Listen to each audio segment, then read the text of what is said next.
প্রথমবারের মতো বাংলাদেশের সিনেমায় অভিনয় করছেন টলিউড অভিনেত্রী জ্যোতির্ময়ী কুণ্ডু। তিনি শাকিব খানের বিপরীতে কাজ করছেন আবু হায়াত মাহমুদ পরিচালিত সিনেমা প্রিন্স ওয়ান্স আপন আ টাইমে। ভারতীয় গণমাধ্যমে দেওয়া এক সাক্ষাৎকারে জ্যোতির্ময়ী জানান, তিনি ইতোমধ্যেই শ্রীলঙ্কায় 5 দিনের টানা শুটিং সম্পন্ন করেছেন শাকিব খানের সঙ্গে।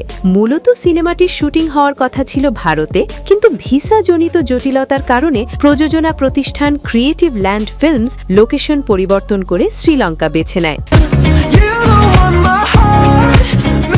শাকিব খানের সঙ্গে কাজের অভিজ্ঞতা নিয়ে জ্যোতির্ময়ী অকপটে প্রশংসা করে বলেন, জনপ্রিয়তার দিক থেকে শাকিব খান যেমন শীর্ষে, কাজের ক্ষেত্রে তিনি তেমনি ভীষণ সহযোগী। তিনি আরও বলেন, সেটের পরিবেশ ছিল ভীষণ বন্ধুত্বপূর্ণ।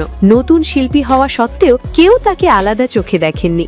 বাংলা সংলাপের উচ্চারণ ঠিক করতে সহশিল্পী ও টিমের সদস্যরা তাকে সর্বাত্মক সহযোগিতা করেছেন। টেলিভিশন সিরিয়াল দিয়ে অভিনয় শুরু করা জ্যোতির্ময়ীর চলচ্চিত্র যাত্রা সত্যিই চমকপ্রদ।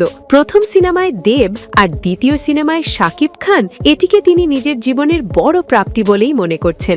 জ্যোতির্ময়ীর ভাষায়, শাকিব খান ও দেব দুই ইন্ডাস্ট্রির দুই সুপারস্টার হলেও সহ অভিনেতা হিসেবে দুজনের মধ্যেই আশ্চর্য রকম মিল আছে। সেটের ভেতরে তারা কখনোই নিজেদের তারকা খ্যাতি জাহির করেন না।